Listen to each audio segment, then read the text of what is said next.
যেমন কুকুর তেমন মুগুর। মা, ও মা, ও কি হয়েছে কি? মা মা করে একবারে চিৎকার করছো? না, বলছি এই রান্নাটা একটু টেস্ট করে দেখুন তো কেমন হয়েছে। ও দেখি দাও, কি সবজি রান্না করলে গো বৌমা? দেখি খেয়ে কেমন হয়েছে রান্নাটা। থু থু, এটা কি রান্না করেছো? হ্যাঁ গো বৌমা, এগুলো কি হাতে করে রান্না করছো? দিন দিন এইগুলো রান্না শিখছো তুমি? বলি মা কি তোমাকে কিছুই শেখায়নি? অমনি অমনি শ্বশুর বাড়ি পাঠিয়ে দিল। এটা রান্না? রান্না কাকে বলে আমার মেয়ের হাতে খেয়ে দেখবে। আমার মেয়ে যদি রান্না করে না, সে রান্নাটা খেলে মুখে লেগে থাকবে। রান্না দেখাচ্ছে। তোমার এখনো রান্না শিখতে অনেক বাকি, বুঝেছো? মা, এই রান্নাটা আমি করিনি, আপনার মেয়েই করেছে।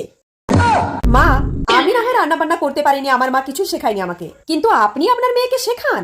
ওর রান্না খেয়ে যদি আপনি এরকম থুতু করেন, তাহলেই ভাবুন শ্বশুর বাড়িতে গিয়ে ও যখন রান্না বান্না করবে, ওর শাশুড়ি খেয়ে কি বলবে? বমি করে দেবে তো। ইস, কে আগে জানতো যে আমার মেয়ে রান্না করেছে? মুখটায় জামা ঘষে দিয়ে চলে গেল কি? ভালো লাগে না।